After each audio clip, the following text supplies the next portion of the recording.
Welcome to How to Decorate from Ballard Designs, a weekly podcast all about the trials and triumphs of decorating and redecorating your home. I'm Caroline, I'm on the marketing team. And I'm Taryn, and I'm a product designer. I'm Liz, I head up the creative team. We're your hosts. Join the expert team at Ballard Designs for tips, tricks, and tales from interior designers, stylists, and other talents in the design world. Plus, we'll answer your decorating dilemmas at the end of each episode. We love answering your questions, so don't forget to email us at podcast@ballarddesigns.net. Now, on with the show. Okay, today we have Stephanie Abernathy and Ashley Malone of Studio Wellington. Between them, they have degrees in history, art history, political science, and interior design. So coming to the interior design world from an unusual path, which we love, and we find many interior designers do, but y'all met at SCAD and started your business in the pandemic and are 5 years in. And today we're going to talk about renovations because Stephanie is in mid-renovation. Of course, we know that Taryn just finished her huge build project. And, you know, there are a lot of questions. We always get questions from listeners who are either starting one or planning. And, you know, there is so much out on on social media, you know, with beautiful before and afters, but what is the nitty gritty? What does it really look like? What are the and challenges? Being in the middle of it is such a good perspective. Yes. Versus after, because a lot of what we've recorded was like my post thoughts, which had mellowed, and I do think there's something to be said about what it feels like in the thick of it, which is what you are. So that's also why we were like, yes, let's talk. Exactly. So we're going to just jump right in. And maybe the two of y'all could start by, or Stephanie, maybe you share what is your renovation project, and then we can kind of just ask them. And also should mention that Ashley's been growing up around construction projects. You are very knowledgeable as well, so we're gonna, of course, pick your brains. We're working on 7 renovations right now, so A huge just not personal of what we do. We really enjoy doing in our business is renovations. And so it's fun to get to work on my own. But we bought our house in 2016 and it was horrific. And so because we didn't have the budget at the time, we slowly just piecemealed stuff together. So Ashley probably feels like I've been doing, you've known me since 2016. So Ashley, she probably feels like I've been doing my house, you know, she never for 10 years. I never stopped. We all I never stopped. I never stopped. She would get something finished and then hey, Ashley, what do you think about redoing all of this? And I'm like, oh my God. Because it's always okay, add some paper, add some wallpaper here, little touches here and there, which I feel like a lot of people are doing when you're trying to bridge that gap between, hey, I can't get this space, but I want to make it my own. But it was really excited when probably 2 or 3 years ago, my husband and I decided, I think this is actually going to be our forever house. This is, we're going to really commit to staying here. It's going to be where we are forever. So we, decided what we were going to spend and what we were going to do. And then eventually landed on we're going to do all of it. We're going to get the house and redo it. And so started planning that. Took about a year to plan that, year and a half to get that together. And then had done the kitchen right when I was expecting my daughter. And Ashley was pregnant with her son. And then we actually gave birth on the same day. Next to each same day, next to each other in the hospital, same hospital at Northside. Wow. Yeah, it was weird. It was different due dates, but it just happened. It happened that way. I went first. She did. Her son's about crazy. 2 hours older than my daughter. That's insane. Wow. I don't call it pheromones, hormones. I don't know. Maybe we just got in sync with each other. And then our junior designer, she had her baby the next day. Yes. Shut up. So it was all in the air. That's spooky. So we have 3 children all the same. So I chose violence upon myself when right before I was due with my daughter, I just what we should start with first is we should start with the kitchen first. Yeah, of course. So we did that. Yes. Didn't have a refrigerator when I brought my daughter home from the hospital. It was chaos. I chose violence, but it's fine. And then took a little bit of a break going through that baby phase and trying to figure out what it looked like for her first time mom and my second child, and then bringing new team members on that had young children. So it was kind of chaotic.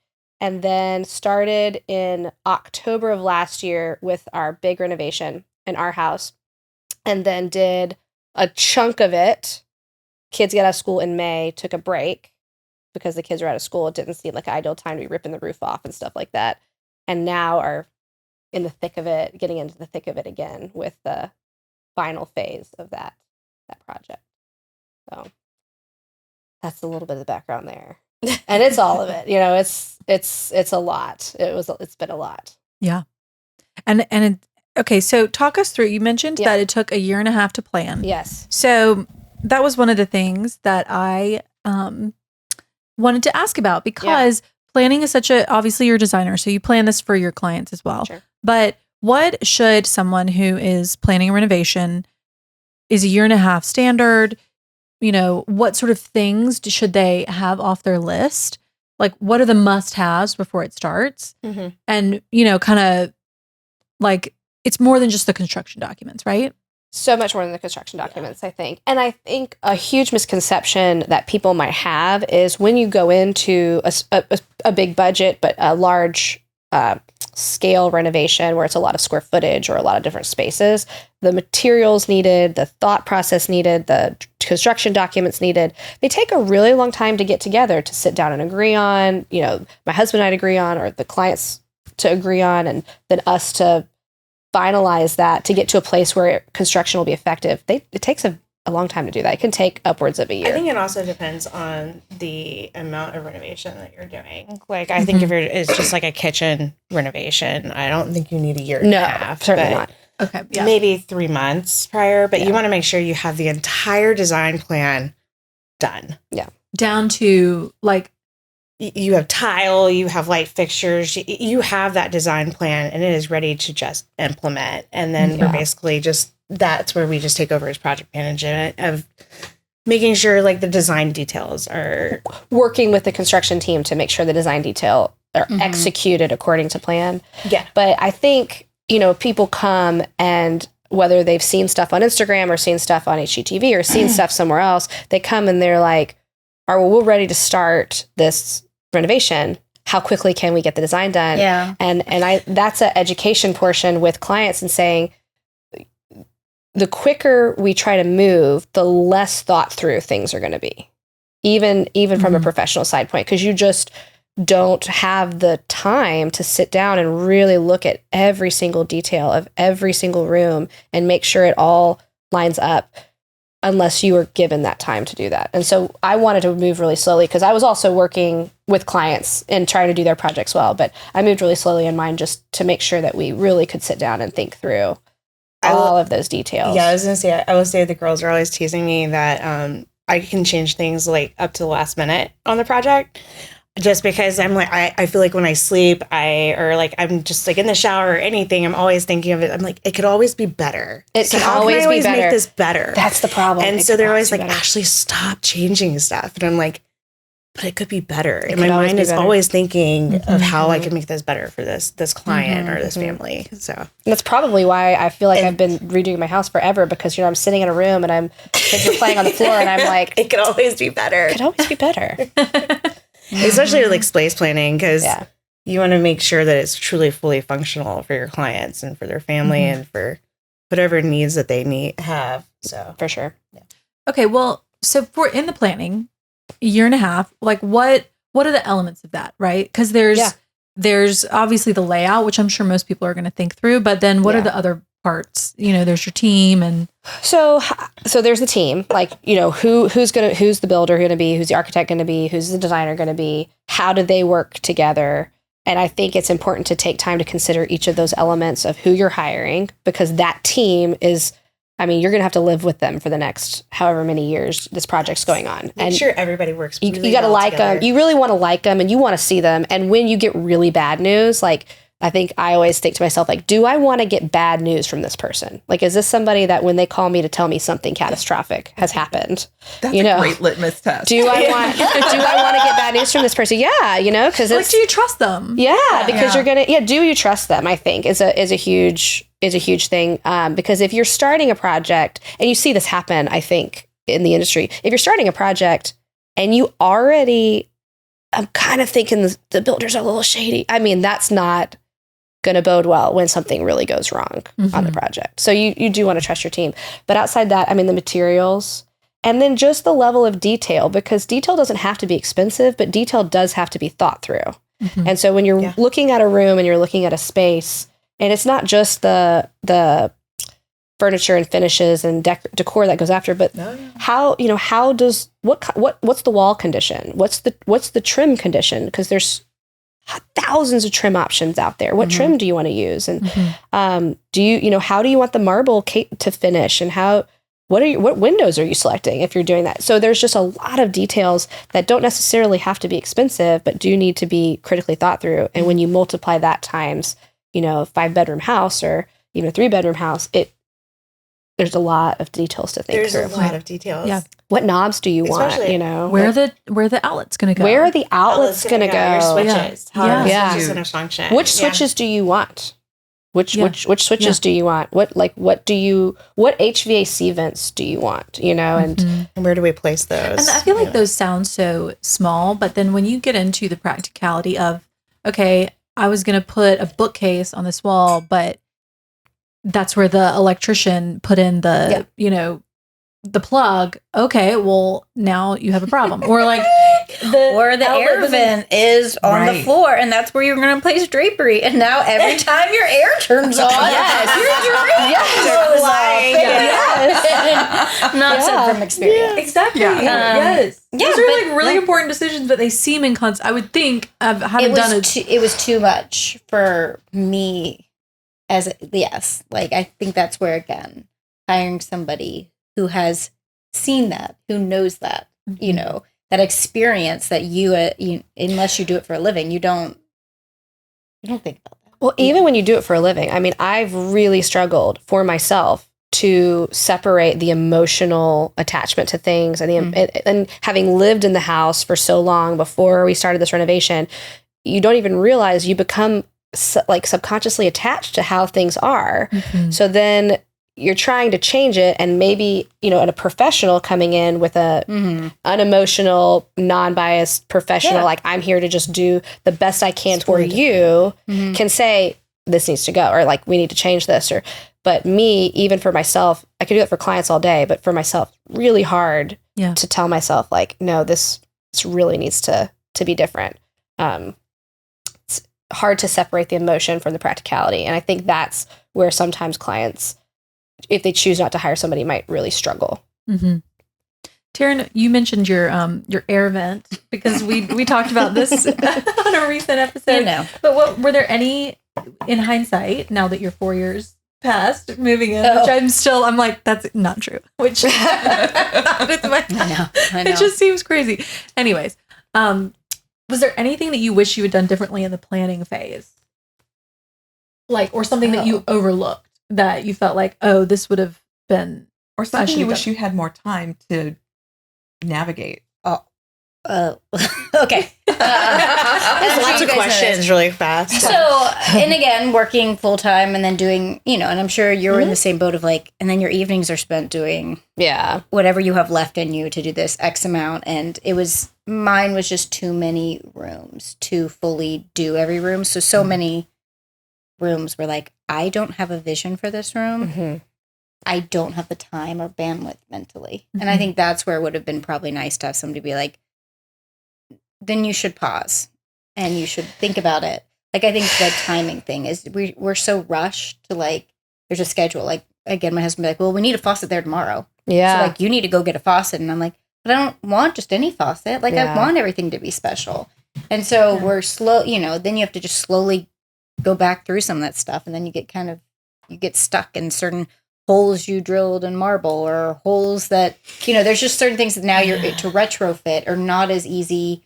Yeah. I have a friend who picked, a chandelier and has this big plate on it, and they put it in one place because of this big plate on the top. And now she wants to do a new chandelier, but she's going to have to have an electrician come and move it again. And anyway, again, she was just like, oh, I'll fix it later, just scoot it. And of course, it's just scooting, but it's not just scooting. No. You get a decision fatigue very quickly. And you're just like, oh, I'll do it later. Like, just get it done. Yeah. So do you wish you had had a vision for every single room? Yeah. I think like down to a layout and or even like the ceiling. I didn't have time. So It's the most forgotten. To fill you guys in, yes. There's just like so many spots that yeah. So the fifth wall was like, it doesn't exist.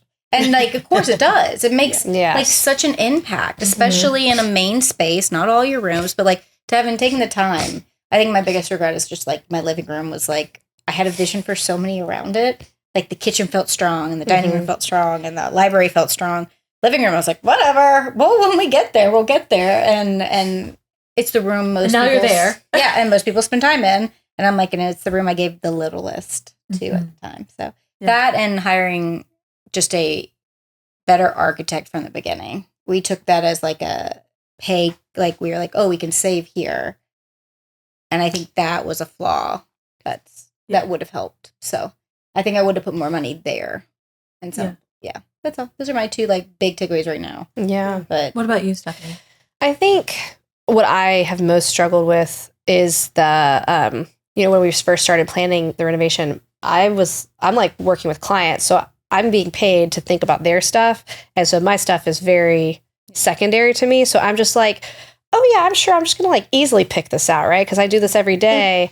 And then, you don't sit down and really look at the plan. When we were doing Ashley's nursery, I think we all sat down as a team and we like sat down and she had this vision and kind of supported her and helping her to lay out the full vision. And I realized as we were doing that when it was really fun, but I realized as we were doing that like for no room in my house did I do that. Like I never sat down and did like I would do for a client and lay it out all together. Yeah. I just was kind of like, well, I love this marble and that's what we're picking for this room. And oh, this tile is fantastic. I love this tile. And then, oh, gotta pick a cabinet color.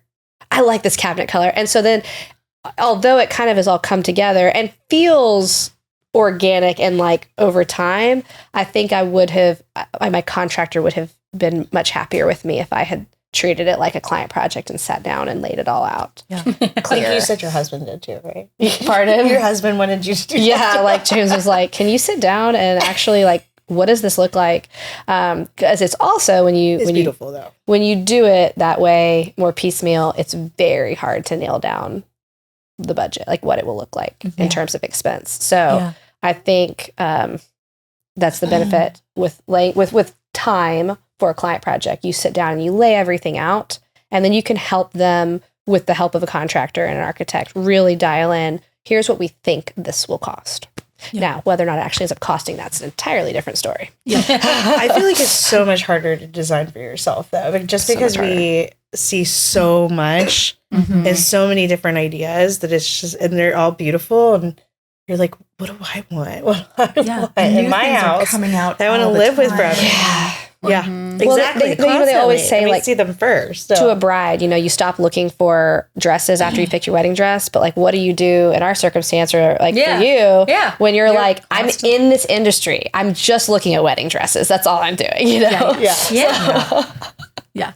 And it's not like, at least on your wedding, like your wedding comes and goes and then like, okay, you're done. Like you're always living in your house. Yes. So, you just live in your It's never done. And never if done. you piecemeal, which again, a lot of people do, I think it's probably the more and even just in normal decorating. way. Yeah. Not In just in decorating. renovating. Yeah. But like you're never finishing a space. Does that make sense? Yeah. So you're always longing, and when you're always looking and there's all this incoming, you're just constantly moving your goalpost, I guess is my Right. Like no space is ever at 100. Yeah. Because you're like, oh, this room needs a lampshade. Well, this room needs a coffee table. Instead of being like, I'm going to do the whole living room. Yeah. Top to bottom and have a plan. Yeah. Yeah. And I think that's one of the things we recommend to clients, like from the gate. We say, if you can only do, if this is your budget and you can only do so much, do one room at a time. Finish a room and then move on. Absolutely, because you want to get it right. Yeah. And then we'll move on. And maybe we have a plan for the whole main level, right? Yeah. I'm like, just do one room for now. Maybe wait another year if you want to do another room. But at least we have a plan. And then once you finally finish this entire project, everything is so cohesive in the design. Okay, I do have a question about that, though. Yeah. So say you were renovating a kitchen. Yeah. Which is on my horizon. Yes. I've just been like level set that, okay, like 9 months to a year for planning. Okay, great. Yeah. But so you've already got the people in the home doing the kitchen. Why not do the bathroom at the same time? it is actually more cost effective to do that. Scope creep. We call that scope creep. Yeah. They're in your house. There's a word for They're that. in your house. And the domino. And right? you were like, but you know what I could also have you do is this bathroom over here. And they go, yeah, we could do the bathroom. And you could certainly do that. It is more cost effective to have a trade in your house, do multiple things at a time. Yes. But so there's no reason you couldn't do that. It's just then you run into how effectively are you thinking through the details of a space. Because now you've Gotcha. added more spaces. Right. I don't think there's any problem with that. I was just saying as more as like you have a whole cohesive design plan and maybe it's just not in the budget for the client. But yes, I always tell the client, if you can do them together, it's going to be a lot more cost effective in the long run. Like even if you have like a primary bath and you're doing your kitchen renovation, to have those contractors there at the same time will save you a lot more money in the end. Mm-hmm. Okay. Maybe you want to do it. Do you guys feel like the nursery is like the gateway drug into design, interior design? Could be. Because it's the only time, or not the only time, for most people, I think it is the one time where they have a planning period. They know that they have about whatever 9 months Yeah. before this room has to be ready, and I want this room ready at that mark. Yes. And I'm not going to have any time after that 9 months to think about it. So it has to be 100%. Well, so You know my what I thought mean? is, You it's feel like, oh, okay, well, I'm not going to fool with it afterwards. So, well, my first full room I did was my nursery. yeah. And then it was almost again, like I was like, well, that was it. That felt good. yeah. It looked good. It felt good. Yes. It worked. It's a dopamine hit. Yeah, that's what For I meant. sure. Like I can see people. I was wondering how many people call up designers right at like, hey, I want to do my nursery. And then it's like, oh, you did such an amazing job that now I know my bedroom's not functioning and my living room's not functioning. Plus, with a nursery, you're having to pretty much buy all new furniture. Like you have virtually nothing to start with, right? Like a living Such a room, good you move point. into your house, like you have a sofa, you can make work. But you don't have like a crib and an extra dresser and a rocker and you're starting at zero. Yeah. I will definitely say that you're talking about like that dopamine level. Like my husband was like, why are you making this so fancy? Like, it's so beautiful, but like, it's so fancy. And I'm like, because it's not for him. It's for me. Yeah. It's for me. I'm going to be in this room and I'm going to be living in this room for a long time with this baby. So it's for me. It's pretty. I need something pretty to look at. And I think what's fun about that is that's one space where I think the emotional attachment is like one of the highest. Yeah. And I think it's also one of the spaces where I like that emotional attachment is the highest with a client. I think one of the first nurseries I ever designed for a client, she was having a little girl, and I thought to myself, like, well, you don't want to like overdo it with pink. Like you want to be chill about this. You know, let's make this like a sophisticated nursery. As soon as I found out I was having my daughter, I was like, you know what I'm gonna do? All pink. Everything's gonna be pink and purple. Like, you know.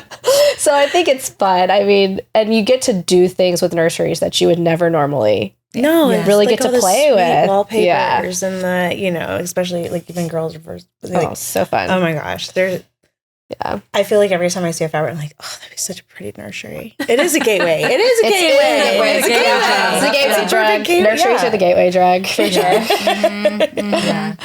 I do agree with you though that the timeline is a real like flyers. It's a good one. You kind of don't really have that in the other room. Like a fixed No, like you endpoint, could have right? a guest coming, but you generally aren't like in March being like, all right, I know we're hosting Christmas. And maybe that does help some people. Like maybe that's another one, but I feel like there is something about someone is occupying the space daily. Yeah. All the time. I want this to feel good. Yeah. It is the first time I think people, I don't know, Yeah, and you're like, when they come, I'm going to have no energy, no mental brain power. No, that's why I'm to trying to allot to this. Yeah. So it has to be fully there. It's fully gonna be done. realized. I need to be excited to walk in here at 2 a.m. Yeah. That's what I was like. It has to be pretty. It's for me. I want to be. Yeah, it's for me. 4 a.m., 3 a.m. Yeah. It's got to function really well. Yes. Yeah. And be safe. You got so many things. Mm-hmm. Sorry, that was off renovations, but I was thinking like, I bet like, I know renovations are different than that would be more like I think the decorating that could lead to more like renovations because renovations are more also a lot of times need based or like something happens in your home and you're like, well, we really need to redo X, so we might as well do, like, again, expand the scope. Scope creep. Scope creep. Scope creep. It's a domino. It's a domino effect. You're like, well, if I'm doing this, With the floors in here attached to this room, so if I'm doing this room, I need to redo the floors in this room. If I'm already in this room, I might as well just redo the room. Yeah. And the painter's going to be here. The painter's here already. I'm already doing this bathroom. Why don't I just go ahead and do the guest bathroom or the powder room? Or, And you know what? Gosh, I owe it to myself to do a really cool master bathroom. So I might as well just do that too. I owe it to my future It's a domino. Okay. Well, what about planning wise? Is there anything that you find, we kind of got y'all's, what you wish you had done? Yeah. Is there any just you must have X before, other than the obvious, plans, plans, but do you need to have all the hardware picked out? Do you need to have the outlet covers? Is that when we're approaching a client project, I would say yes. The more detail that we can get into, it's this knob that's going here, the smoother your process is going to go. Because your contractor, I was telling my contractor the other day, I was like, listen, man, when we do client projects, I show up with these books that are super detailed. It's got the plan, it's got the SKU number of the item, it's got the 2-scale version of the item behind it, and the heights and the details. Yeah. He's like, why didn't you do that for yours? I was like, oh man, because I'm not getting paid to do this project. I'm not getting paid to do this one. No, so I think if you could think through all those details and have the smallest, it's this HVAC vent, it's this outlet cover, it's this stuff, there's going to be less mental burden on you as the client to have your contractor asking you all these questions. It's already laid out, it's already done, which is going to cut down on your anxiety during the process, because what happens is once construction starts, things go wrong. I mean, the built environment is made by hands. We live in, especially here in the Southeast, it's wood construction. Yeah. 2x4s are not always straight. The walls are not going to be straight. So you're going to have stuff start happening that's going to create a domino effect for this what you planned doesn't quite fit. We're going to have to redo this in order to make it fit. Do you want that extra expense? That stuff starts happening. And so you get real stressed out. So then what happens is you're dealing with those problems. So then someone comes to you and goes, which HVAC vent you go? And you go, I don't care. But 2 years down the road, when you're sitting in that room and you're looking around, you're gonna care about that. Right. So I would have those planned out before you start encountering those problems, so that your mental load is less. Yes. As you start dealing with the inevitable issues during construction. I was going to say, it's like designing the nursery. You have all that time, and then once you have that time, the nursery has to be done. You're not going to want to make those decisions later. So try to get all the decisions you can out of the way. But there is a lot of times that, there we call them oopsies. Yeah. They pop up. You got to make the best of it. And then you got to figure out a solution really quick. We try to come with our clients with a solution if we have to give them some bad news and something really fast. And sometimes they turn out to be really happy accidents. So yeah. I now get to have a nice rug in my closet because my floors are going to be ruined forever. So my most recent example of this is we have older floors in the new master closet, and there was a miscommunication on the cabinet person's side where they didn't put the toe kicks in the right place. And when we refinished the floors originally, we elected not to finish them all the way under there for various reasons. So then that was going to be visible. So then the decision was made that another party was going to pay for it, but they were going to refinish the floors. Well, at some point when it's 16 degrees outside and you've had the windows open to vent for lacquer paint, the filler gets really brittle and it starts coming out when you refinish the floors. So then I walk into my closet with the now finished floors, and it's just so painful. I'm like, this looks awful. The good news is it looks like an old English cottage house. So you know what, guys? Maybe I'm good. Maybe I'm good. It's my dream. So I'm obviously distraught about this. And my sweet husband, he's like, let's just get a nice rug and put down. So, that's a there you go. There you go. Nice rug. Yeah. There you go. Okay. I loved what you were talking about with the mental load. Yeah. That is probably, I would guess, something that people don't ever consider planning a construction. When the guy calls you middle of the day and is like, I need a faucet today. So talk through maybe how you mitigate that, or just what people can be aware of or maybe plan for in advance to avoid. I love the binder idea. That's smart. So when we do it for our clients and we're like working through this process with them, when we do a design, the design should be complete. I mean, we've picked the paint color, we've picked the faucet. I mean, all those details from our professional side we've thought through. So then we create binders for our clients where when they elect to have us do that as a part of our services. Electrical, plumbing. Where it's, electrical, plumbing, lighting. And it has all the placements. Cabinetry, hardware placement. And you drew drawings to show where those are placed because that just cuts down for the client later on any questions. At some point, they're going to come to you and say, hey, where do you want your kitchen hardware placed? A person might think, oh, well, there's just like it's standard, right? You just put it up. No, it's not standard. No, we mix. Never standard. Nothing's ever standard. We're not doing all the same hardware either. Ever standard. Yeah. And I think going back to the details, like every single little detail, they work together to create the feel of the space. And you can tell the difference. Like when you walk into a builder grade house, maybe it's a very expensive, very nice builder grade house, or you walk into a custom design house. You don't know why it feels different, but it does. And it's because of these really small details that you don't think through. So I think sitting down and having, if you're doing this on your own, sitting down and maybe going online, asking ChatGPT, what will I need to think through? What do I need to think through for my kitchen renovation that I'm coming up? And then get a list together of like every single detail you'll have to pick. And I would work through that list and how I'm designing my scheme. That's what I would recommend for somebody doing this on their own. Yeah. And then write it down and have it in a place that's easily accessible for you, for your contractor, for whatever subs you're working with or using. Because I think that's going to cut down on your mental load at the end of the day. Let's say the first things you need to pick out though are your appliances when designing. Yeah. So if you have your appliances, then you can start designing the kitchen. But you need to make sure what are your needs in the kitchen and what appliances do I need? Yeah.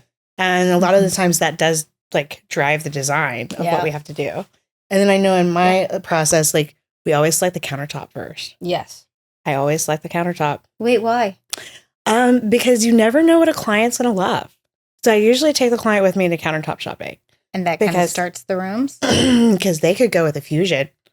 Yeah. Or an Asian or a Torrento which are all very colorful. Or Viola. Like very colorful. Yeah. Or they might go with a Taj Mahal. But I never know. So I feel like it's always the driving point, and it's such the most powerful point in your kitchen too.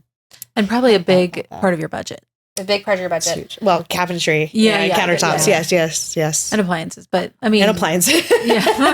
The three keys. Yeah.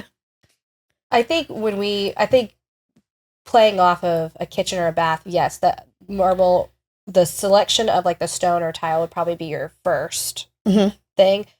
For general rooms, my rule of thumb would be like, let's say you're doing a bedroom or a living room or something, I would pick the least, I'm trying to figure out how to say it, like it's the least diverse option. So like, yes, there's thousands of stones out there, but in your area, what you have access to, you might only have access to a certain range of stones or a certain price point of stones or something. So I would start with what your least diverse aspect is, like paint where colors. The limitations where your limitations I was going to say paint colors are millions of paint colors. There's lots of different cabinetry styles. There's lots of different things you can manipulate around. So start with your most limited option based off of, if you know your budget for your kitchen's X, don't go look at, Asian or Trento. Yeah, cut a Borghini or something like that. Or don't go look at that. Go, start with your most limited option and then play off of that. And it sounds like too, you're also your most expensive in a way, like your most investment stuff. So that's why I was saying the countertop appliances as well. Yes, like, that makes sense. Of like that's gonna be a big chunk and make a big. Because what if they want a wine cooler, they want an ice maker, they want a microwave drawer, like. How am I going to place and then be like, oh, I want a 48-inch cooktop. I want double ovens. Like, and so I have to know that. Like, we both have to know that going into like designing a kitchen. Because so like the appliances determine the layout and function of the kitchen. Okay, and the stone determines the aesthetic aspects. That's what I would say. I would have. Okay, yeah, I would not have thought the stone would have been. I would have thought It's always my like driving. I mean, if they're picking like a Taj Mahal, then I'm probably going to go with something, then the tile would be your driving, right? Like, or your backsplash, or right. Like if they go subtle, then it's probably Then you'll but add at a least layer, allows you depending to on know the the client. next. Yeah, depending on the client. Yeah. But countertops, you just never know, because I've had clients that are like, all I want is Taj Mahal, which is a beautiful stone, which actually ranges in multitudes of colors of green and purple and grays and warm colors, but Subtle though. it's subtle. But they surprise me. Yeah. And they go with a fusion that is like lots of color. Yeah. And so it's like, how do, like, because if I had already picked all of this other out, how do I incorporate this stone you that have to they start truly over. love? Yeah.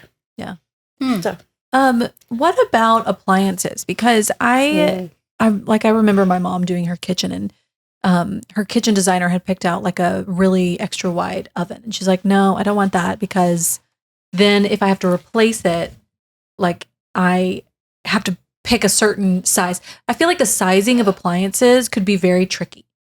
another appointment that clients come with me is appliances, because that is so personal. We will do a preliminary plan, a floor plan of how we think the kitchen should be laid out and kind of what we think we need. And that's what we kind of go for, like understanding sizes of what we can fit in this kitchen. Because like we have a 1920s house right now. The kitchen's not very big. So we have to figure out how to incorporate what they want. Really get creative. Like you're not going to do We have a 1920s 48-inch house right now that we're renovating in the kitchen. Like you have to get a little creative. But if you have like a giant kitchen, we could fit a lot of appliances in. And it just depends on who the client is and what the space that we have available. So we always do a preliminary plan and then a floor plan. And then once we get the appliances, then we go forward and start doing elevations and understanding of everything. And I think the most important thing to think of is your appliances are going to be the most functional thing in your kitchen. So, I struggle as a designer, and then also personally, when you have the draw to like, I'm going to save on the appliances, but I'm going to really spend on my marble. And it's like, as a designer, I would love for you to spend big bucks on your marble. But at the end of the day, that's not going to be what's cooking you dinner for the next 30 years, So it's your oven and your stove. And so I would say that is my encouragement to clients, like put your big portion of your budget there where you're going to be using something every single day. It's the appliances. They're the workhorse of the kitchen. The countertops are just, Unless they don't cook. well, if a client doesn't cook, that's a different story altogether. I don't cook. Yeah, so I that's don't a really different care. story I want the kitchen altogether. to look pretty. Yeah. So That's a it's different like, story altogether. So, but I don't know if that's like your a typical A typical condition. person. No, we cook every day. Yeah. I love cooking. What about places that people maybe don't allot enough? But you were talking about the appliances. Are there any other places where you feel like people either don't allot enough budget or they blow their budget, or like talk to us about the budget? Lighting, I feel like, is chronically under budgeted. Like with, I'm working with clients who, if they brought on their contractor, their builder first, and they've given them their allowances, lighting is chronically under budgeted. They've given you like Absolutely. $300 for a chandelier. I mean, it's I think hardware too. Cabinet hardware. Cabinet hardware is that. Cabinet hardware is that way. So bad. Yeah. I think that people really have to think through the difference between, and again, lighting fixtures can be changed, but as we know, there are costs involved with changing things later and moving things around. And sometimes the box is not the right size and all those things people might forget. But you had one of those, I think. Yeah. I had that phone call on the way here. Actually. See? Yes. Okay. Not all junction boxes are the same. No, But yeah, if they do you not picked your lighting out ahead of time and you've created the lighting binder, then the electrician should know which light specified for that space, and the specifications on that light will show what A box they lighting should use. binder. Yeah. Do you have a let's break separate this whole binder system Yeah. Yeah, I was Yes. wondering if it was by room or by vendor. It's by type, and by the way we do it is by type and by room. So it's like Okay. there's a lighting binder that also includes electrical stuff, electrical placements where outlets are going to go. You do a switch plan, a Lighting plan that goes in one binder. and power and communication. And then we do it in that binder. For example, we'll do it by room. So there'll be, each individual room will have a tab, and in that tab will be the light that's going in that space, a layout of where the light's going in the space, the measurements of where to place that light in the space, and the specifications of that light in that space. So that way There should not be any issues. However, I still want to be on site. I still like to be there. I still like to be there because you would be amazed by how often people don't read the binders. Well, that, and also just because we lay out a plan, right? It's not always built exactly to plan. Yeah.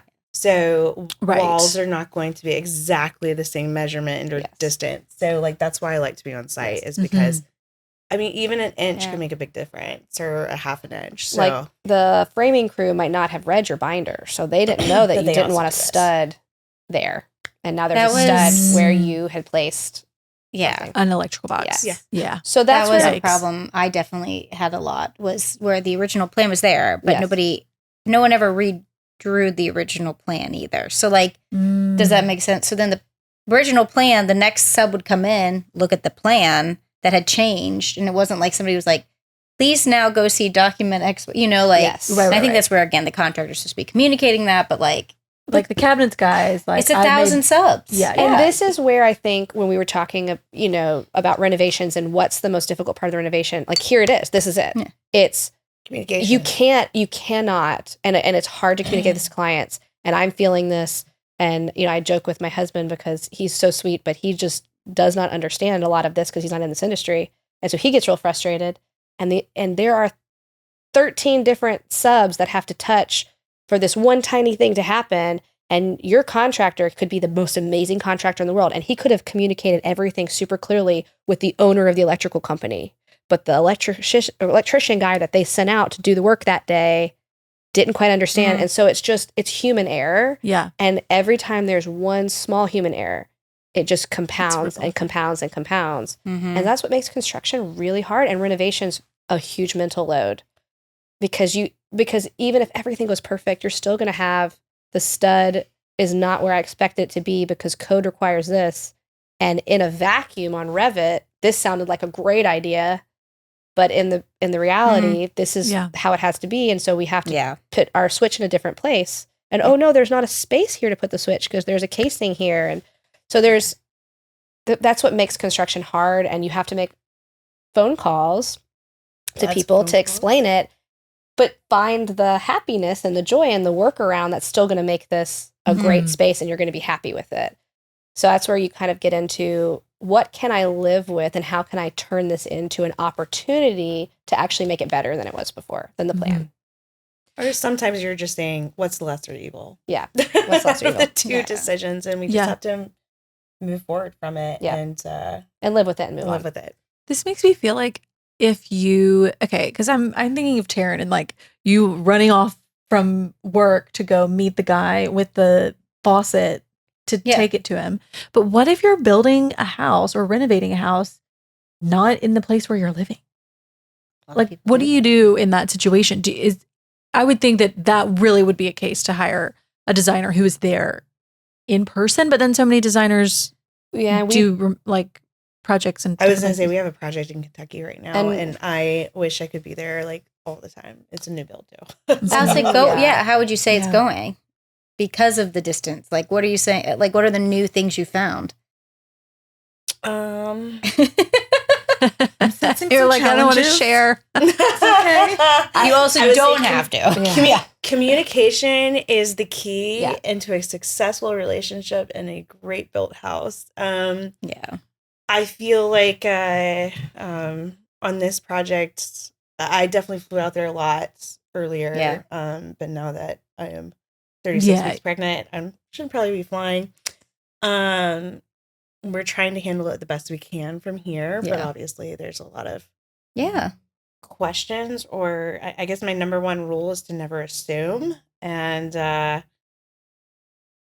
I feel like when you're designing something that's so far from there, like you have to assume that some I don't know if you have to really trust. You have to really trust. You have to really trust your people. We did a project in Nashville, like last year, a couple years ago, and it went really well. And I think the reason it went, like, shout out to Hardert Russell in Nashville, Tennessee, because the reason it went really well is because the builder was so good, and he had an amazing supervisor who was on site every single day and like set up his office there. And I think that's the key. You can do remote design projects, or you can build a house somewhere you don't live. but you have to have set up your team. It goes back to kind of what we talked about at the beginning. You have to set up your team knowing those conditions at the beginning and made sure the builder you selected is has a supervisor who's going to be on site every single day. It's not one of the general contractors that doesn't have a supervisor and he's trying to visit 5 or 6 job sites over the course of a week. Those are just things you have to have pre-planned. Yeah. So the more, if you're going to do an out-of-state project, the team matters a lot, and there needs to be someone on site every single day, all day. And planning. And anything. I mean, like, even if it's here. Yes. Because we've done houses, like we did a house in Key West, and it was fine. Everything was great. Yeah. It just all depends on your people. Your team. Your team team. matters. Your team matters a lot. Yeah. Okay. So true. We alluded to this a little bit before we started recording. Sure. How does one maintain their sanity during a renovation? Like I think you've kind of painted a picture for everybody of the challenges and, the hiccups that happened. So what would you both say has been something that keeps you going?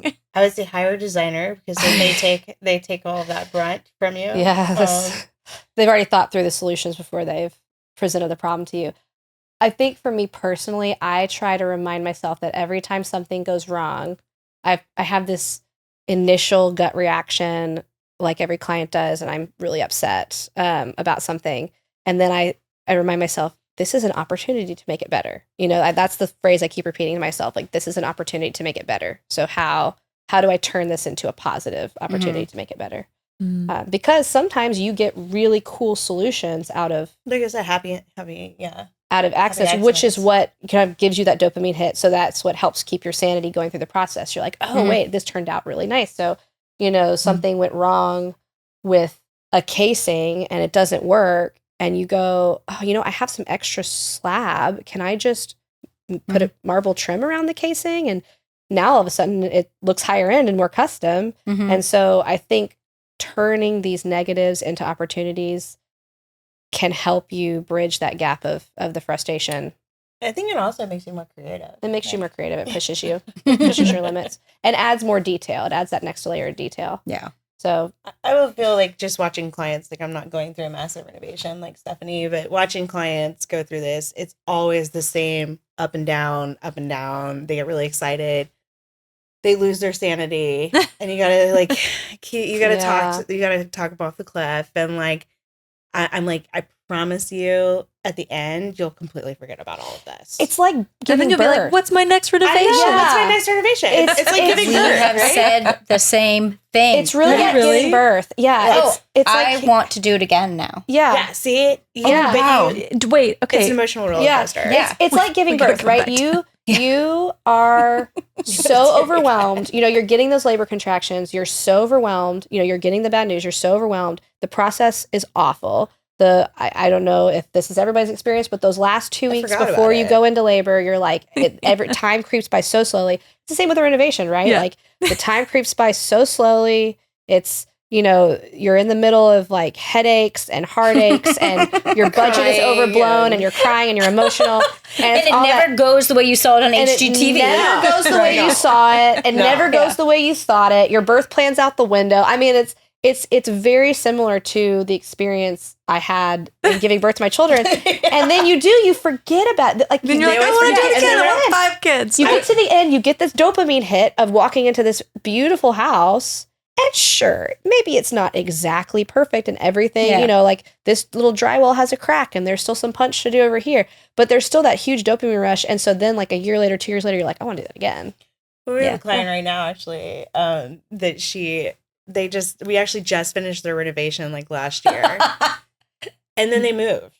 No. Oh my gosh. And so now we're doing their house there. And she was like, I don't know if I want to do a renovation. And then something about the faucet was leaking or something. So now we're tearing up the whole house. Yep. So there was like, she was like, let's do it. And then like, they have there's another house they bought too. Then we're renovating that one. So it's like, amazing. it's, it's like addictive sometimes. Yeah. I think that it's in the final dopamine hit, product. like you said, it's finally Like, and everything you do is so visual in Yeah. the sense of like, again, it's impacting how people are living their lives every single day, and it's there in your face. And so when it's working, you're like, wow, that like. And I think So really, similar to our analogy of birth, I think like if you can do mental prep work, my husband and I are having this conversation this morning with our builder. If you could do the mental prep work of saying, here is what's going to happen, what to the best of our ability to plan, these 2 months are going to be really painful. These 2 months are going to be really painful, and here's why. Like, here's what's going to happen in these 2 months. And you could kind of mentally start prepping yourself for, you can't guess everything that'll happen, but you can kind of know, okay, during this phase of the project, this is going to be the most challenging aspect, and here's why. You could start kind of, what are my coping mechanisms going to be? The same way you go into any kind of difficult mental, I don't think we can underestimate or under communicate how these are really big mental loads that you're taking on when you're building a house. You're spending the most amount of money you might ever spend in your life. You're, dealing with some super emotional attachments and situations to the place you're going to live and possibly raise your children in, so it's a lot going on in your mind. So yeah, you need like a therapist. You need mental coping mechanisms. That actually is a great question to ask your contractor. Yeah. What are going to be the hardest months of this renovation? And then like plan your life around that, right? Like don't sign your kid up for soccer. Yeah. Don't try to plan live a through girls' it. weekend. Or don't try to live through it. Like, maybe it's not a good idea if you have 2 really small children and you've got all this going on and you have a career. Maybe not a good idea to try to live through a kitchen renovation and a bathroom renovation or XYZ. Yeah. You have to budget and pre-plan for the idea that you're going to have to live somewhere else for 3 or 4 months. Right. What would you say are the hardest time periods? Would it be like demo? Is it the end? It's the end. Okay. I I feel like that's when most people lose their sanity. At the very end. I think it depends on what the reasons are. I think if you're trying to live through, so what we were specific to what I was referring to is we're trying to like live through the second portion. So for us, and particularly for my husband, knowing him, the prepping him is the most challenging part is going to be when you like can't access your front door. Everything's a muddy wreck. Everything's a disaster. You're trying to get your kids out of the car, just prepping that's going to be emotionally taxing, trying to live through that portion. But for a lot of people, the end is really hard because you've already spent a lot of money. Things have already gone wrong. You might already have maxed out your 20 to 30% overage budget that you needed to have. And there's still bills coming in. Really frustrated. And you're tired and you're ready to be done and it's still not done. And that crack in that drywall hasn't been fixed yet.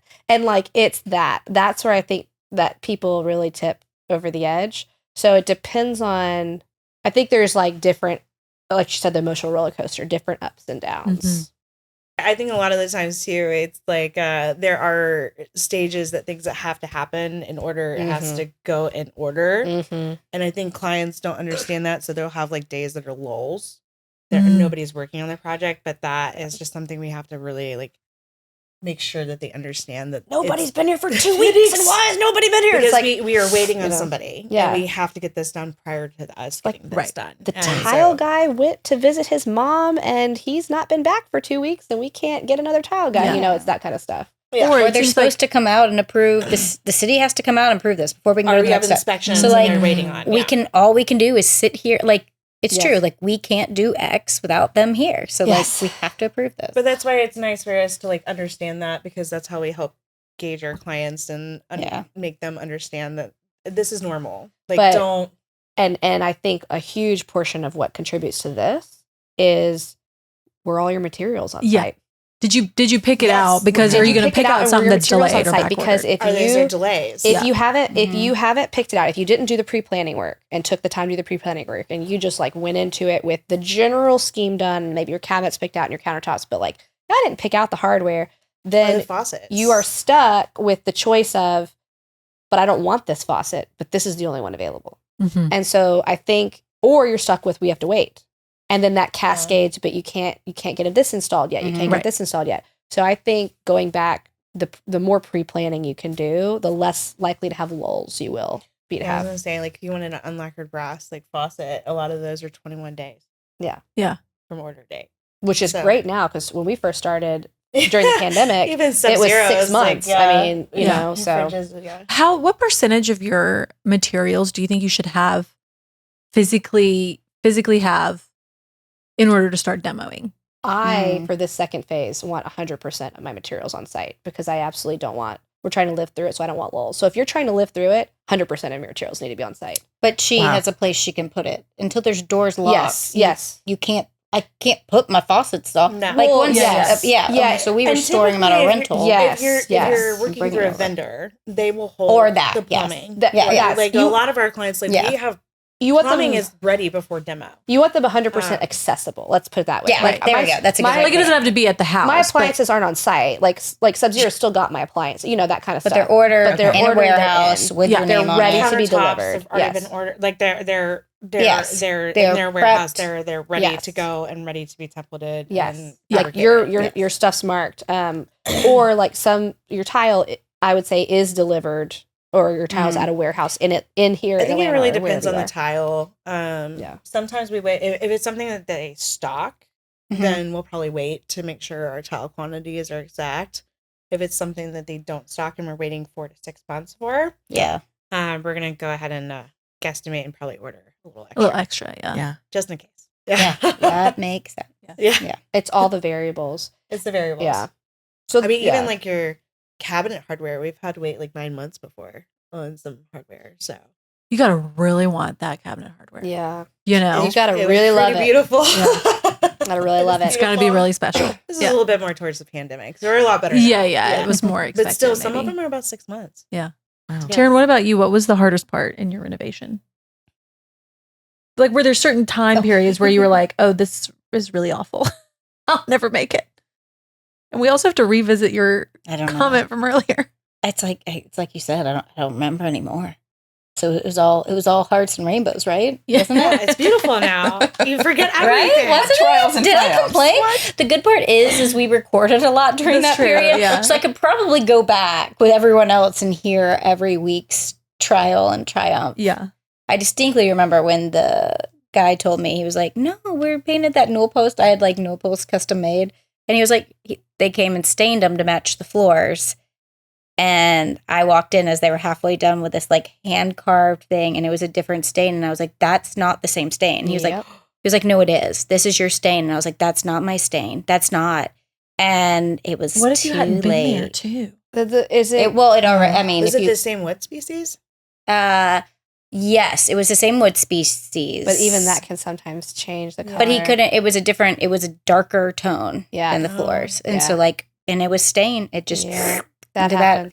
As you go through this, you kind of intuitively know, okay, well, wood species, different, even the same wood species sometimes absorb things differently. And so you're a little less surprised by it. But for someone who's not, there's a lot of hand holding that needs to happen through that because it is hard. It's a gut punch. I mean, that's a gut punch when you've like pictured this railing and the floor and everything matching. Oh, I designed them. and you So I, designed it to be like- perfect. And it was custom made. Yes, I think it's because I didn't gut do punch. so much. Cause this was like a one thing I was Yeah. like felt Oh. strongly about, and of course that was the one thing that got ruined. That they were like, of course they're like, we'll pay for you to get another one, and I was like, and this was one I had been waiting. We could not move in because Yeah. I had 2 very small children, and there were no railings. There was no railings and you can't on get any your staircase. CO Yeah. until And you. somebody would die. Yeah. Even if so, we Especially had to boys, wait, yes. and so then they were like, "No, we can have it remade." And I was like, "So that I can go to this woodworking guy to make another one, to buy the wood for it, to sand it down, and make these carvings?" No,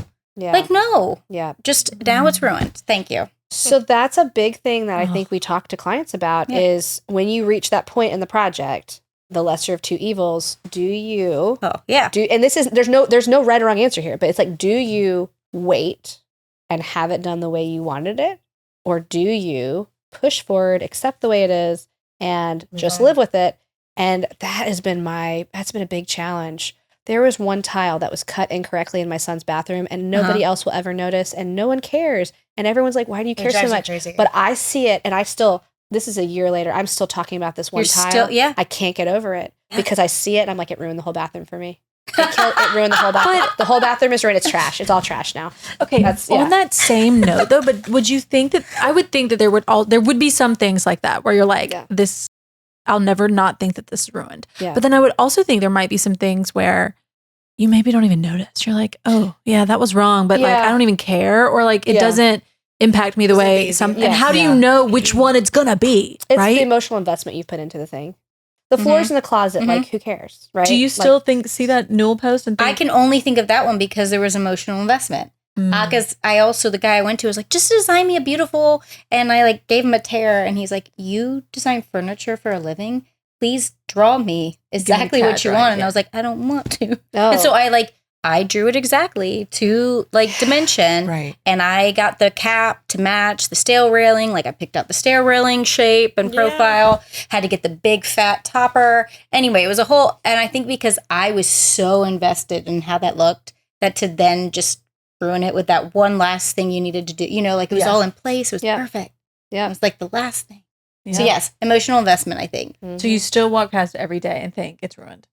Yeah, because I can tell. I don't think anyone else has ever been like, wow, this is kind of darker up here and then lighter down here. No one else ever said anything, but I'm like, well. I feel like with clients too, you never know. You never know what's going to be. What they're going to be very particular about. Because I sometimes, and I'm not able to always predict with a client what they're emotionally invested in their mind, right? Like it doesn't always, Like there's always probably some apparent. things that they are just like, whatever. It's And there would be things Yeah. that I'm more emotionally invested in. Yeah. than And the then they're like, client oh, is. And they're yeah. like, oh, it's fine. And I'm like, no, it has to be right. I think I will fight my ground on this. I think for me, the reason the tile in the bathroom is just always going to be ruined to me is because I did decide to fix it. I like paused everything. I was like, we're taking these pieces of tile out, we're fixing it. But then the new tile that was shipped to me had the wrong veining. Oh. It was just it was a bad veining lot, and that was what I was left with. And so it was just like the problem that kept getting worse. So finally, I just said we have to move on, and I will never not see that it just looks bad.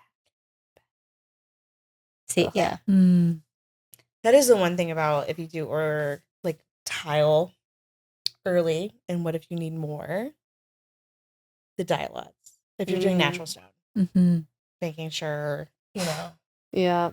I think one of our big pushes with clients is always as natural do it materials as 20%. we can get. So like what's the most natural material? Because that will age with your house. And I think we haven't gotten into this topic, but in terms of satisfaction long term with a project, you know, people do a renovation, they do a quick renovation. Sometimes if you pick the trendiest thing and you are, you know, going with the option that's the most budget friendly option and the most trendy, and it's that perfect like Venn diagram juxtaposition of fitting the two, that's going to go away in the next 5 years. And so 5 years from now, you're living in this space, you look back and go, why does this look bad all of a sudden? And it's like, well, all the stuff you're being sent through Instagram or through beautiful magazines or through TV, all the stuff you're being sent is like, we've moved past this. So your brain's now like, well, this is no longer the thing. So then you're dissatisfied with something you just spent a lot of money on. So I think we push a lot of natural materials, things that will age, things that are timeless. Yeah. Authenticity. And that's kind of where the like art history background come in, and pulling things like, hey, you know what's always been in? Marble. It's always been in. Rome's built out of marble. It's damaged, it's cracked, it's like you're not going to scare me with etching, you're not going to scare me with some like divots, you're not going to scare me with some issues with the marble, because Rome streets are built out of it, and it's still beautiful. You know, like the floors at Chatsworth are 400 years old, and they're black and white checkerboard marble. Like that's always going to be a thing. Which we always love. Yeah. Today. So that's kind of, I think, pulling from those things when you're doing a renovation, that would be another big thing I would tell people to think about is like, is it going to age? If yes, then 5, 10, 20 years from now, you're probably still going to like it. If it doesn't age, I'd question what that means to the future of your materials. That's great. Yeah, that's solid advice. Thank you. Especially like if you're starting to dive in some deep end, you've gotten a lot Oh my gosh. out of this. Like my notes are extensive. Yeah. There you go. What are your big takeaways, Liz? Oh my gosh. Okay, well, first of all, binders. Yeah. Because I'm an office supply girl. So starting with She got binders. real happy about that. I will say Karen, I remember, did Google spreadsheets and had like tabs for every, like she had a paint. I have that. Yeah. So if you're not a paper person, we maybe also send it to them digitally. Smart. And we also send it, and we have it on site. Mhm. So You definitely want both. Yeah. yeah, you want both. You want the Okay. one so that they could We do open it. But like a Absolutely. Google Drive and like have them all and like labeled and like Under yes, no yeah. circumstances, hop on that Instagram trend where people are doing the QR codes. They will never do that. Like no. Scan no. this here. Wait, don't people do do QR codes? Yes, there's this trend. My builder and I were laughing at this. There's this trend on Instagram that certain builders are pushing where they're like, "Look, we've created this QR binder, and you just have to scan it, and it all pops up on your phone." And I'm like, they won't even open the binder that I've handed to them. No. They are not scanning Guys. a QR code. No, nobody. Liz uses and a I QR know code. this better than anyone. No one uses a because- QR code. yes. No. Guys, they're never going to use it. Period. I No. feel like the best we did was painter's tape and like Sharpie. Yes. Like Yeah. on like Yes. this here. Yes. That like and it was just written Making on it tape. super, but like super it was clear. measured out and we would measure and tape things and when the walls weren't finished, we were like writing on the drywall. Like yeah. So for like sconce placements and like I will go and write on the drywall. Yes. And I will be like, here and here's the measurement. Yeah. And here's where your center Do you point do that for is. paint too? Like So go. paint, I Yes. would prefer to just take like the paper that has the paint swatch on it And tape it on the wall. tape it on the wall. Okay. Yeah. Yeah. Mhm. Tape it Okay, on the sorry. wall. Binders. Okay. No, so Paint yeah, so schedules too. binders is step one to get Mhm. those, and then asking ChatGPT, like even before I meet with my architect, and Yes. just kind of say like, what are the things that Mhm. are going to be my biggest question points, pain points, all of that. Figuring out my appliances. Mhm. Oh yeah.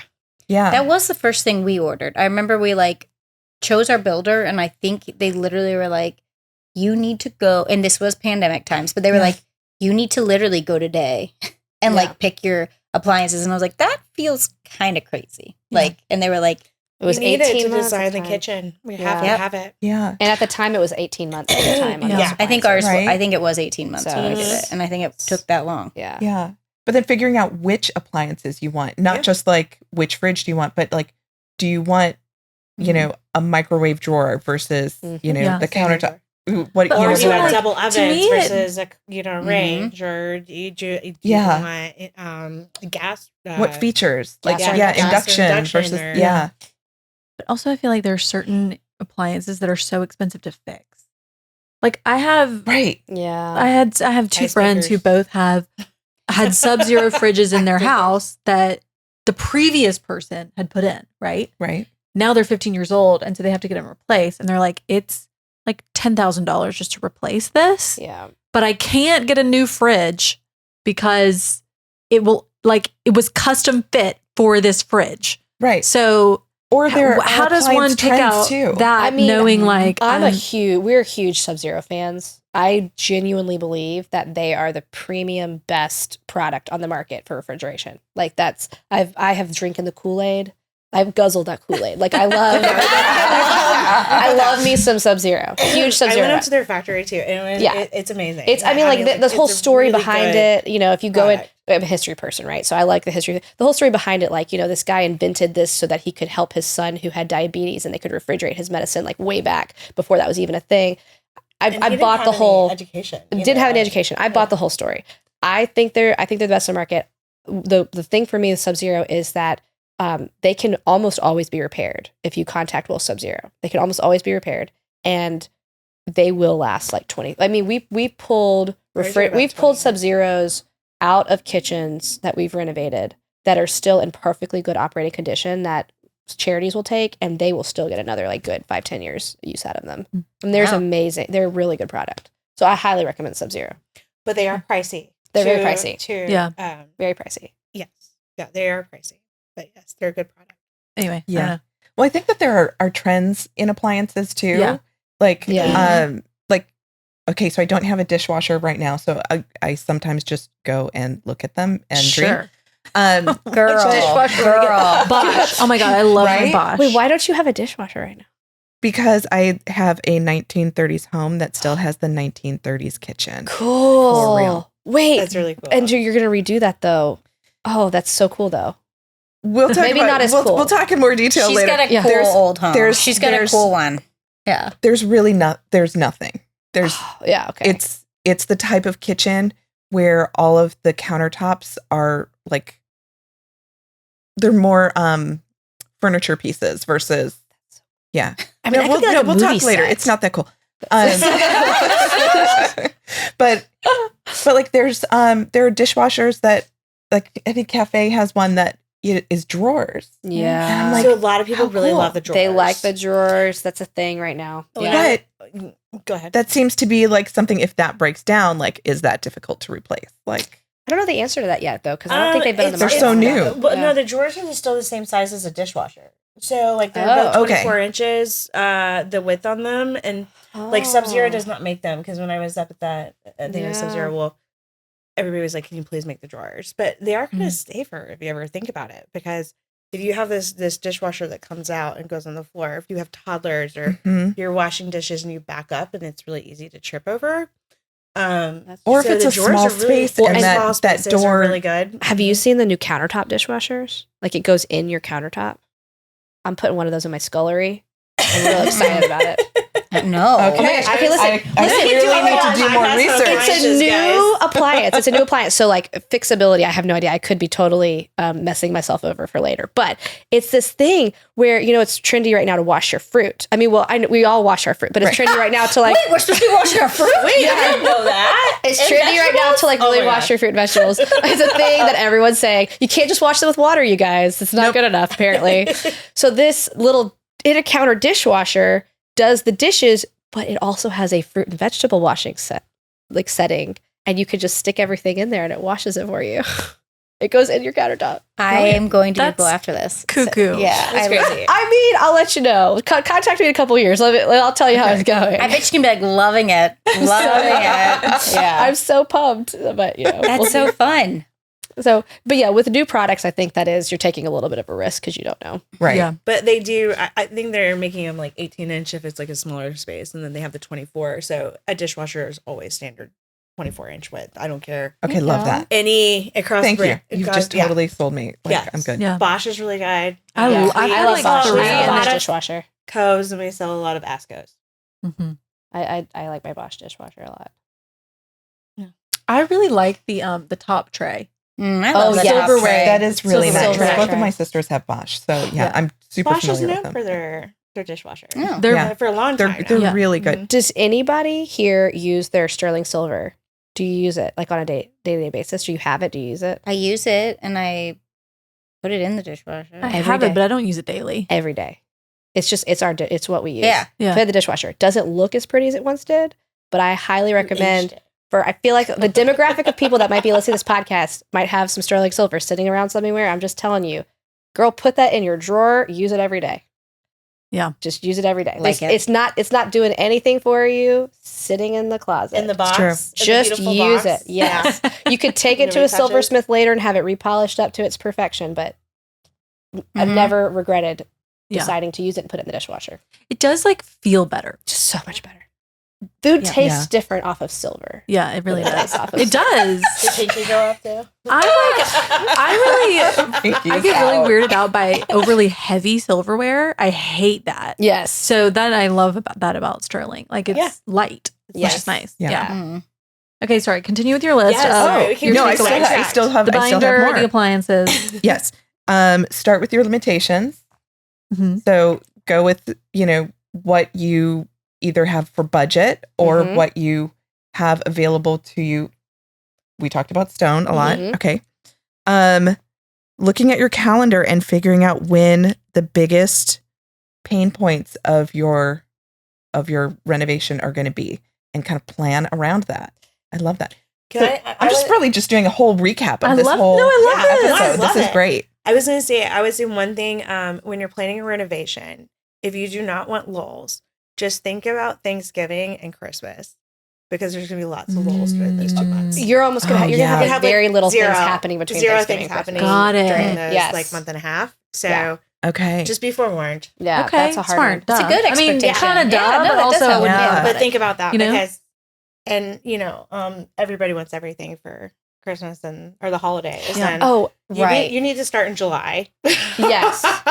or earlier so Yeah. we can make sure that Or that can January. happen. Yeah, Yeah. January is great. January is Yeah, a good time. great, And I would yes. say, on that, when you're talking about calendaring, if you can get a contractor, if a general contractor you're working with will say, sure, I'll put together a schedule for you that shows you.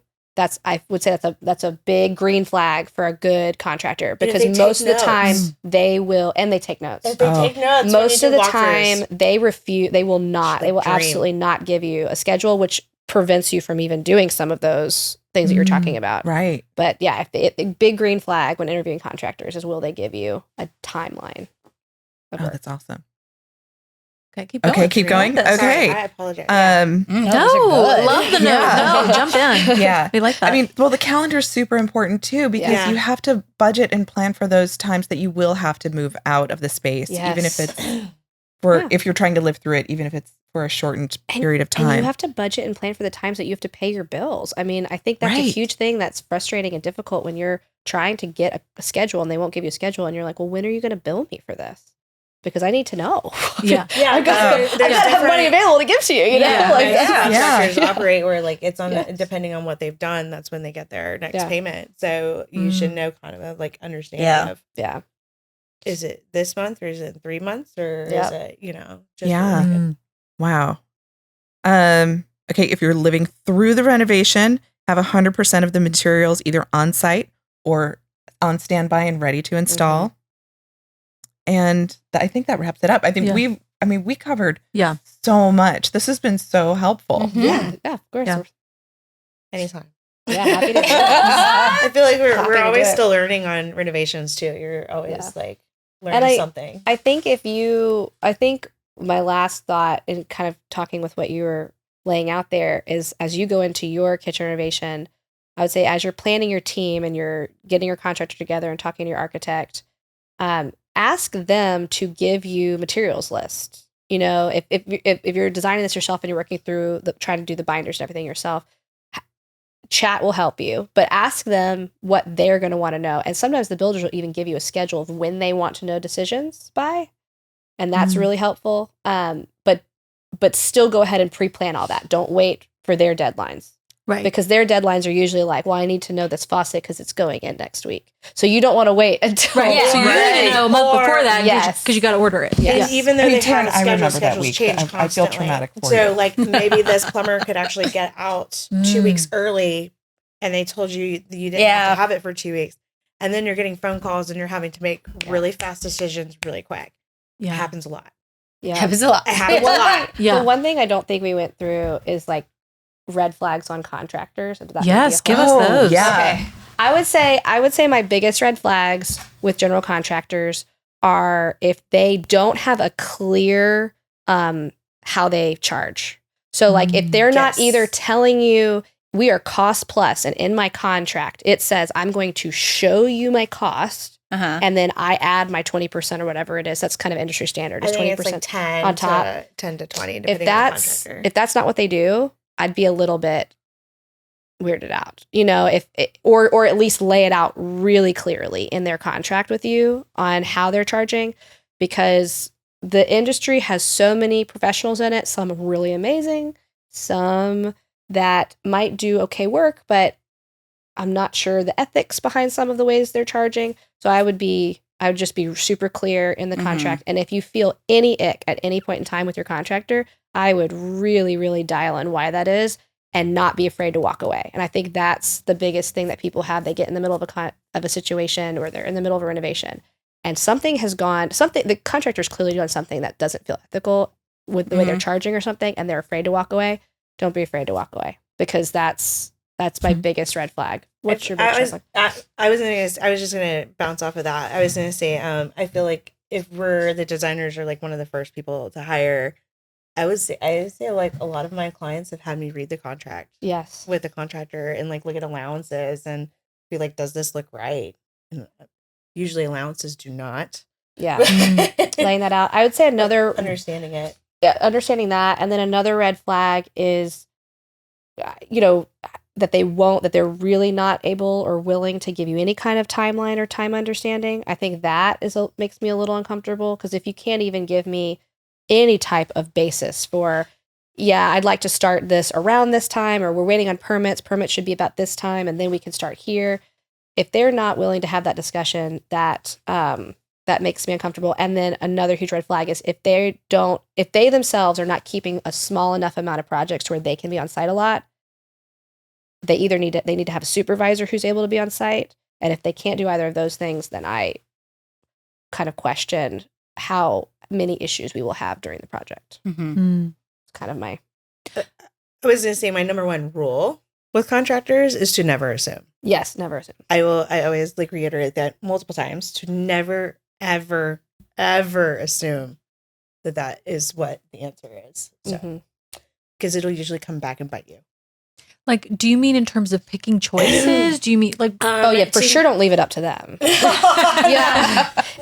you're like, I don't know what don't HVAC ever do that. I don't know what HVAC vent I want. You just put whatever you want up there. No. What? No. When I say don't ever assume, is like you'd be like, well, surely the tile guy knows how that. I'm trying to say that you want something where centered to start the tile. Yes. Where to start the tile. Yes. Like, because like it's his job, right? Like, don't assume. No. You need to be there and be like, or we do a lot of tile. We do tile diagrams. We show them where to start it. That's another binder. Okay, tile binder. It's true. Tile. There's diagrams. a lot of assuming with tile. There's a lot of wood assumptions. Any kind of and don't direction. assume like where they're going to place like electrical outlets, or like, do you want a so light? Do you want, I think that's the biggest. Don't assume that everybody knows what you were thinking. And that was like how it should be done, because they might have a whole different way of doing it. Right. Is that a better way to? Yeah. I think that helps. Okay. Like assuming where the tile should go, that seems, to your point, like a duh kind of thing. Like you would assume that they would know, but that's a good point. Door. Yeah. Right. Yeah. Or assume the grout color. Assume that they know what grout color should go with this tile. I think that's a big. But I feel like that's a selection. This is more like a. But I feel like I'm always surprised by how many people like an execution are willing to allow their contractor to select some of these things that they didn't even know they're supposed to select. You know, they'll be like, I don't care. Like, just put the grout color, because they've seen a million pictures of this particular tile they've chosen with this. It always has the same grout. So they're like, well, surely they'll use that. Don't ever assume. Or even like, it's like we have all these plans. Like, don't assume that they've read these plans. They've read the plans. Yeah. So make sure that they have like, even though we do have these plans on site, maybe it's just a control thing for me. I don't know, but I like to go over it with the subs and make sure and just double check. Yeah. That is kind of in picking your team. If a contractor we're working with doesn't happen to have a supervisor that's willing to be on site, and they are themselves not on site all day, every day, then that's kind of where teams like ours or other teams who offer project management services come in, where you are on site and you're filling that gap. So that's kind of something to take into account. If you don't have someone on your side that's willing to project manage for you, or you can't do it yourself, it really becomes critical that the contractors doing that. I think the other thing for me that's a major red flag when working with contractors is, do they work in tandem with the other people you've chosen? Like, is this some random guy that your architect's never heard of before? Why is that? You know, that doesn't mean he's bad. That doesn't mean they're bad, but I'd ask those questions, and I'd be asking for references of other people they'd worked with and trying to understand, because we all want to save money. So sometimes we really want to go with the lowest bid. You know, this guy has told me he can get it done for, 30% less than these other bids that I've gotten. Yeah. You have to know why. Yeah, you have to know why, because oftentimes I find the reason that this bid is so much lower than these other bids is because they have not taken into account a lot of conditions you're going to run into. We've played this game with clients. There are some really expensive contractors for sure, and they are just more. They're just more. That's, you're getting a different level of service. You're getting a different experience. It's a different thing. You get what you pay for. You get what you pay for. But if you got the middle bid guy, and then you've got this lower bid guy, and they're still off by like 10 or 15%, I got to ask why, and what has this guy not taken into account that this guy has? And a lot of times it's the detail work. Like, oh yeah, I've always worked here in Atlanta, Ansley Park, and I know that the floors and the foundations always have these issues. So I've already factored into your budget that we're going to have to correct this before we can do your kitchen renovation. But this guy never worked at Ansley Park, kind of up and coming guy. He didn't factor that in. So at the end of the day, if you actually take what you spent with the lower guy and what the upper guy, sometimes it's actually more. It's we No, played that's that. a really good, like finding someone who's done your, again, if you have a Neighborhood, 1930s yeah. house Yeah, you and need like, somebody that knows. Yes. That Because knows historic homes. Yeah. just like the Yes. 1920s, Yeah. 1940s house that we're doing, Yes. like you have to have somebody because there is a lot of trials and tribulations that come with historic homes. Yeah. If Yep. you get a really low bid, I would really honder what he didn't include, as opposed to his price is just Mhm. that much less, because labor is labor is labor. You Right. know, it's so that's where we've done that exercise with multiple client projects, where we go back just for our knowledge and we you like take look, pricing you out. take Yeah. apart, yeah. And sometimes it's more because also maybe this new up and coming guy, he's never worked with marble before. He usually his subs work with ceramic tile and floor and decor stuff, and that's great and that's fine. But you've actually specified this like $30 square foot marble, and he doesn't know some of the nuances to that, and like you need to put Mhm. self-leveling down, you need to do some of these things. And so now you've got a mess on your hands. And you go, but you didn't know. And he goes, oh yeah. I mean, what do you do in that circumstance? Yeah. And every other thing that you want to put into your kitchen relies on that guy. So you then settle because Exactly. it's like, well, do I need to? Exactly. Yeah. Oh God. You did remind me. Yes. I know. You reminded me. They laid the tile in our downstairs bathroom and we were like, this one is all up and down. This one is for the floor. And we got there and the one little inset for your shampoo, they were like, we put that tile up there. And I was like, I didn't tell you to do that. I did not want that Yeah. highlighted. I did not want that nook like more decorative. I wanted it to blend with. And it was one of those that they were like, well, we can redo it. And you're like, yeah, you reminded me of that actually. Yeah. I mean, and I think They had a little fun. That was my mind. And I was like, no one Don't told have you to have fun. and if you You're trust- not here to make design choices. No. They why will do they think though. that they should? And oh I my think gosh, that's yeah. what I was going to say is like when you were talking about is the project manager, but there are things that change on site. Yeah. And maybe this is my control, but like I want to make sure that I'm making those decisions, Yeah. not somebody else. Yeah. And then I come in, I'm like, because it's a lot more expensive to go put it back. Oh, exactly. Unless I would We'd just have to buy go there find more on of the site. marble and it was Yeah. going to match. And Yeah. I was like, no, we're done. It's now done. You did this. Thanks. Yeah. And I think And that's there are where things that happen like that too. And like, Yeah. it's like, why? a good why did you do team this?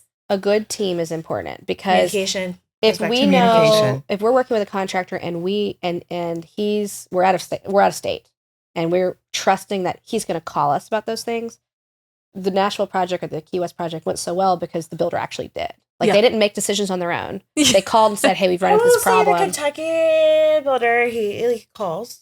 So they call and they ask the question. That's needs to be communicated to the builder. Like, you are Yeah. not responsible for making any decisions. I need you to call me or call my whoever is doing Yeah. this for you. Mhm. Like that needs to be communicated. Yeah. Yeah. And there should be a pre-construction meeting with every team member there at the same Mhm. time, and you're all going over these things. Pre-construction meeting, very important. Done.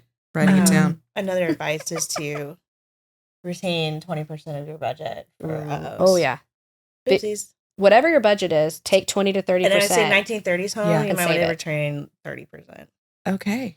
That's Yeah. good. Yeah, well, that helps. No, it's You'd rather know There's a now. lot I'd rather more know. that you're Yeah. gonna find Yeah. because we can't X-ray the walls. We have no idea Oh. what's behind them, and Or if the Um, foundation is like how the rock, foundation or if is. it's You know, concrete. It's more than likely wrong. and Oh, believe me. Believe me. When we first bought the house, every contractor that came through would say like, "Huh, I've never seen that before." So To 30. I'm- You might be 35. Just give your okay, 35%. I'm just saying. I mean, like that's what we had to tell our client, especially in this 1920s, because it was also not taken care of very properly. Yeah, So, Right. Yeah. Key, how well is taken care the of. 1940s one was taken care of. So there had been some renovations, but this one had not been.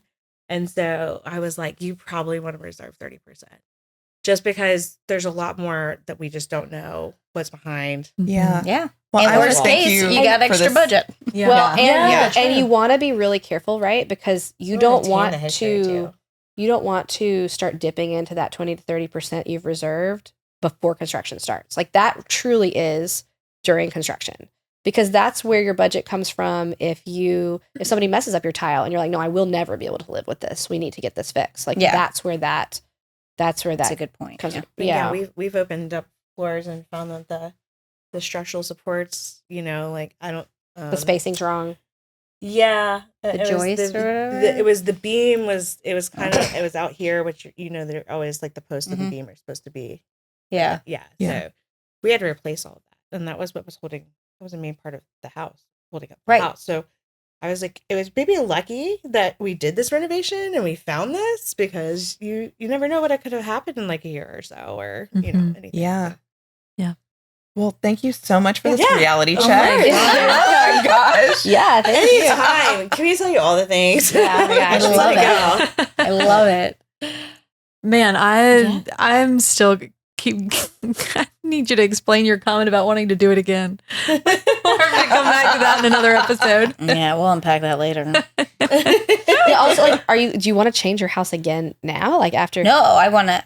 She wants to build another house. Oh, yeah, that's what. Yeah, it's just so fun. Well, then you would know now. Even now, like really know. Right, that's what I mean. It's like I learned so much, but like I'm not gonna build another house. No, yeah. But then I keep seeing lots around the neighborhood, and I'm like.